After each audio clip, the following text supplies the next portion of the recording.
Hey, disturbing listeners, someone suggested that I watch psychology TikToks and react to it, and I thought it was a great idea. I have no idea what I'm getting into. Let's watch. Okay, just kidding, I'll tell you anyways. So what you have to do is master the art of insinuations, which is planting seeds into people's minds. So this has to be very subtle. You can do slips of tongue, which is starting to say something and then say, oh, never mind. And the other person will be like, oh no, tell me. And they'll be like, oh, nothing is nothing. Or relate to an insecurity that they have. For instance, if they're white and blonde, just say how much you love the way a Latino brunette celebrity looks like. And then just change the subject. This will create a little competition. Okay, so there's a lot of ideas like this on the internet. Basically, my impression is that there's a lot of people who they feel out of control, they feel powerless, they feel lonely, and they're looking for friends, they're looking for romantic partners, sexual partners, and they're just having a really hard time meeting people. And they start to wonder and they see they seemingly see other people, they perceive that everyone else has friends, and they easily meet other people, and they're like, what is it that other people are doing that I'm not? And they go on the internet, and then of course the internet provides, because the internet wants clicks and it wants to sell ads and all that kind of stuff. And so there's all these ideas, and there's books that have been sold, the pickup artist community, all that kind of stuff. And it's not like it's completely without credibility. I mean, the idea that you can try different strategies to manipulate or influence other people, sure. I mean, we all understand this. I mean, advertisements are always trying to do this, right? When they're trying to sell a candy bar, they don't just put the candy bar out. They have someone enjoying it while they're hiking, and it's like, oh, that person looks attractive, and they're doing something cool, and they're really, that looks like a really enjoyable candy bar. Like, it's all influence. And so what she's talking about is she's saying there's a way that you can get someone to get into their head so that they try to impress you and get them attracted to you, I guess. And one of the things you can do is, if they have blonde hair, you say, "Oh, I love the way Latina women are," and anyway, so you're doing it in a way that seems natural and spontaneous, and you're trying to get under their skin, so it'll create competition, and then that person is attracted to you more. Could that work? Sure. Is it universal? No. The other thing is, if you don't pull it off well, and the other person detects that you're playing a game, I mean, I just have to say, if someone did that to me, I'd be like, if I had just met someone and I had a question like, is that person lying and playing a game with me? That would eliminate all attraction I had to someone. So, I imagine a lot of people are that way. The other thing is, can you live with yourself while you're essentially playing games like that? You're just flat out lying to someone. Do you sleep well at night having done something like that?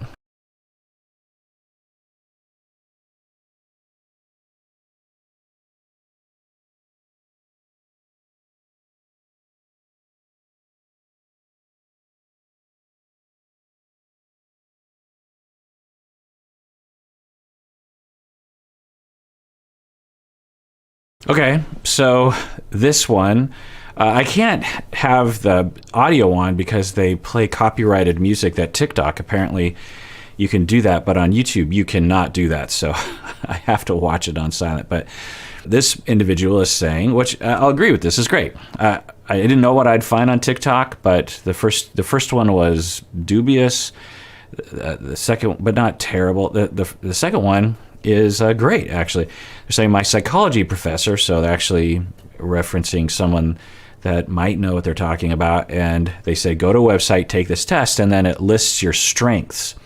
Write down your strengths, and then on Post-it notes, put your strengths around, and then remind yourself about your strengths to inspire you and to give you confidence and to know maybe what to do, right? It's like, oh, that involves my strength that I know about myself. Maybe they're saying, hey, who wants to volunteer to do this? And you're like, oh, that involves my strength that I identified. So yeah, that's great. All right, this one says girls are more attracted to the color red and boys to the color blue. I don't know the research on that, but even if that were shown in the data, I'm sure that the distribution has a lot of overlap, meaning that, say, if you just give a preference between red and blue, boys are like 55%. And of course, we're not including people that don't identify as boys or girl, but you would have 55% of boys prefer blue over red, and 55% of self-identified girls prefer red over blue. So it's not like all boys prefer blue over red and all girls prefer. So right off the bat, I'm like, okay, well, maybe I don't even trust that claim. Then it says, whisper their name and there's a strong chance they'll dream of you. No. that I know to be pseudoscientific. Want them to kiss you, look at their lips, and then smile. Well, I mean, if you're on a date and if they already want to kiss you and they've been thinking about it, because that's usually the case, it's not like you can just walk up to someone in the store and smile and look at their lips and then they can't resist, then they're going to kiss you. It's more like, you're on a date and both people are thinking maybe a kiss is happening, and one of the ways you can signal is to look at their lips and smile. But the better you smell, the faster they'll like you. Okay, that's a funny way of saying don't smell like crap when you go on a first date. But, well, what is smelling like crap? I mean, it's in the eye, it's in the nose of the beholder, if you will.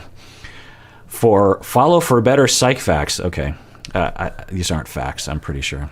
Are these really psychological facts? If someone thinks you smell nice, they might prefer hanging out. They're not going to prefer hanging out with you. It'll just be one of those details that won't get in the way of them liking. People like each other because of relationship, because of loyalty, because of sense of humor overlap, because of activity overlap, because of similar life circumstances, culture, being nice to each other, supportive. But, what do I know? I mean, these are apparently psychological facts. Other people's emotions just from their eyes. To wet and blind react, this is a test of social intelligence, and getting a low score is associated with autism. Is this person being playful, comforting, irritated, or bored? Danny's brain is giving a little test. All right, so is this person, I'll take the test. And there are a lot of tests like this to try to gauge one's emotional intelligence, ability to read other people. But it can be pretty cultural, right? Because the way people express emotions,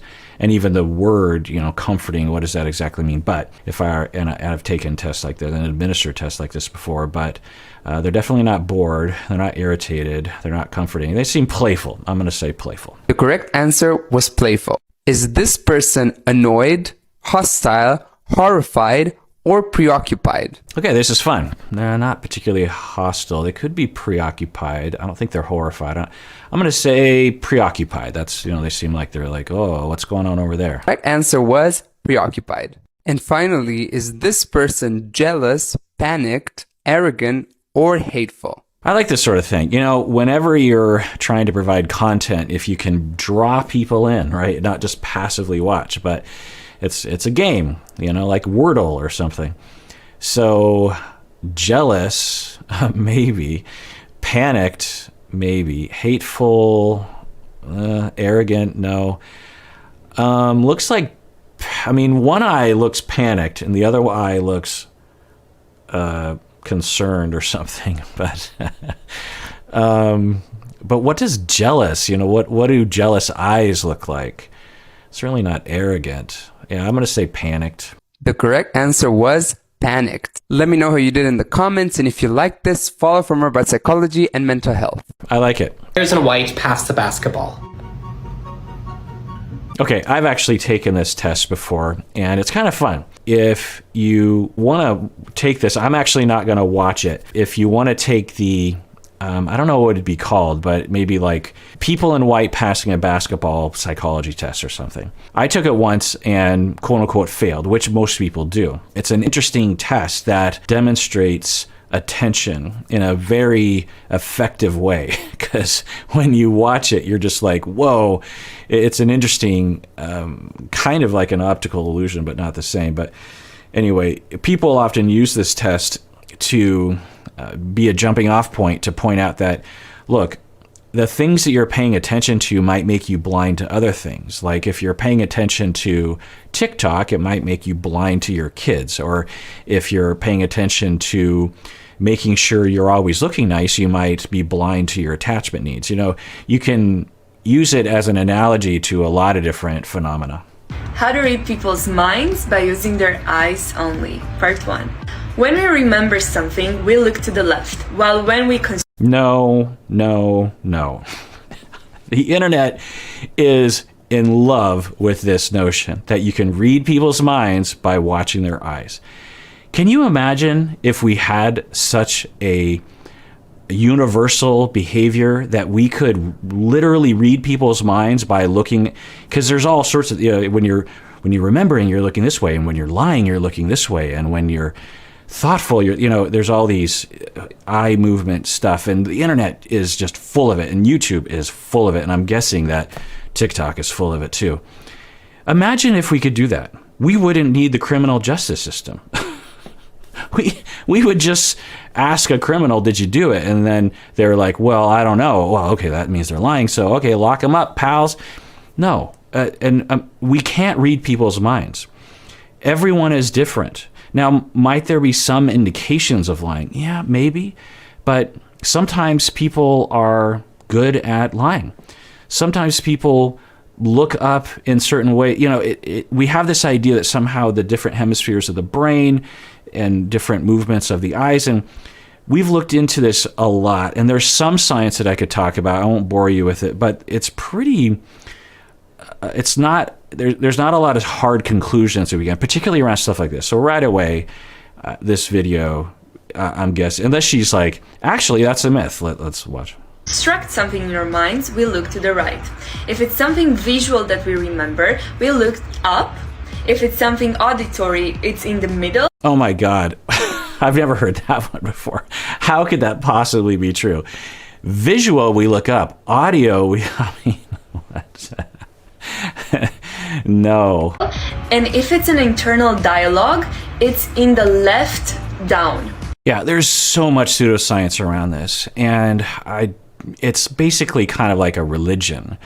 People just believe it because someone told them, a guru told them, or they saw it on the internet, and I think people feel like it gives them some sort of power or something, some secret power. Confirmation bias kicks in, and they're like, see, I can read people's minds. Now, I will say there is a lot of science. Scientists for decades have been looking at eye movements and memory and how we encode memories. You basically bring people into the lab and devices that can measure where your eye is looking on a screen. There's all sorts of experiments and data that you can gather from that. And then when you ask people to remember something, you kind of watch what they do. It's intuitive.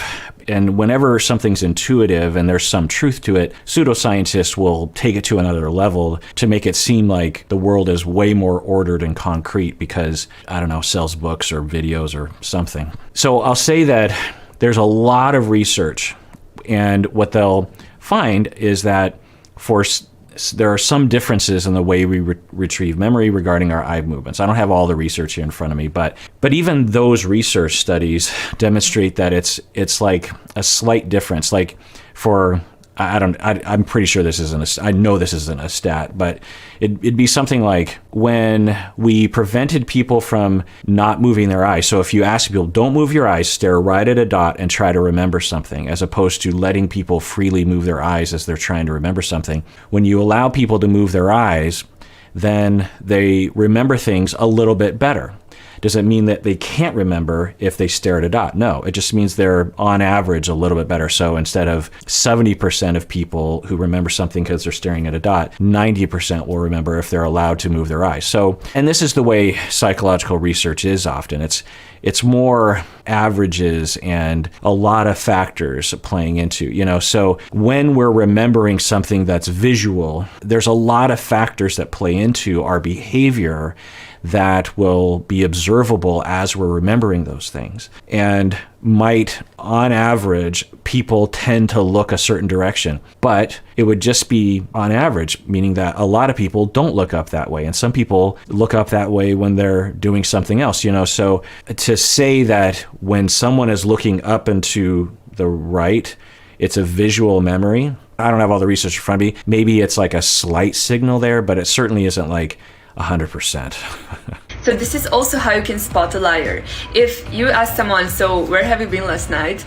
And they look to the right, it means they're not remembering, but they're constructing an image. No, so I didn't even hear this, but how did I know that this was going to be brought up? Because this is often what's brought up with eye movements. You can tell someone's lying. And there are a lot of YouTubers who will claim that they can tell. They'll react to videos. And I haven't watched any of them. I've seen the titles and I didn't even watch them because I just know that they're pseudoscientific. This idea that you can look at eye movements or you can look at body movements and absolutely tell if someone's lying. We have proven this time and time again. How do you test that? Well, you bring in participants who claim that they can guess if someone's lying or not. And then you send people in to lie or to tell the truth. And the person who claims that they can guess lying are no better than anyone else. Or even it's almost like the flip of a coin. So we can test this sort of thing.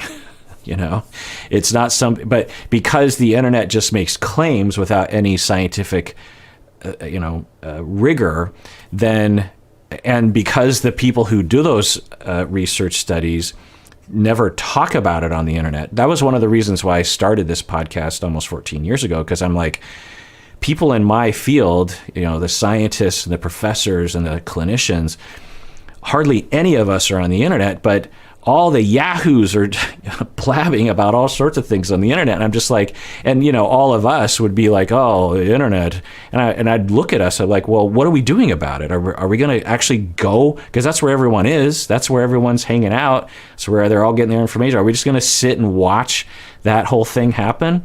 And that was one of the reasons why I decided to start a podcast. Eyes only. Here's a psychological trick that you can not live without. This is insanely powerful. Wow. He's about to give us the most powerful psychological, I don't know who this is, David Phillips. Maybe this is going to be awesome, or maybe it'll be not awesome. Let's see. And it goes like this. If you are anxious, yeah, absolutely. I've actually talked about this on the podcast before. With scientific rigor and observation, we've actually demonstrated, I think, what he's about to claim to be true on average. Again, it doesn't work for everyone, but we seem to potentially have evolved this mechanism with our nervous system that when we get a cold water or water in the face, immediately our body has a reaction that I'm not a biologist, so I'm sure there's much more technical language, but it will help if you're anxious or angry or very feeling a lot of intense feelings. It will attenuate that on average. In fact, Bob, who comes on the podcast sometimes, talks about when he's really upset, he'll put his face into ice for 30 seconds. I can't remember the time span, but yeah, absolutely. Does it work for everyone? No. Does it work really well? Maybe. Does it last? Well, maybe not. Is it the only way you should be dealing with your emotions? No, but it is a tip that you can try out and it might actually help you. if you are nervous, if you have an uncomfortable feeling in your body, and you do what I did, you splash cold water into your face, or you dip your face into cold water. This will activate something very ancient in you called the diving reflex, that it immediately lowers your heart rate and removes that feeling of anxiety in your body. For some people, not everyone. And how long will it last? You know, if this was all that we needed to solve everyone's emotional problems, then we wouldn't have therapists or psychotropics or all the other things. So can it work? Absolutely. And I've recommended it to people. Bob has recommended it to people. Bob actually does it. I don't really have moments where I feel like I need it, but I don't know, maybe I should do it. But it's, it's worth trying out for yourself, for sure. Absolutely. And it goes immediately. Did I say that? This is so powerful. Share it, use it your entire life. It's incredible. Wow! I want more! We're so cold, Marcus. Yeah, it's nice. I don't know if I'm going to get dinged because of that song that's playing in the background. I guess we'll find out. All right, well, that is for that episode of Psychology in Seattle, in which I react to TikTok videos for the very first time. That was interesting. Tune in next time when I might continue this. And everyone out there, please take care of yourself because you deserve it. You really, really do.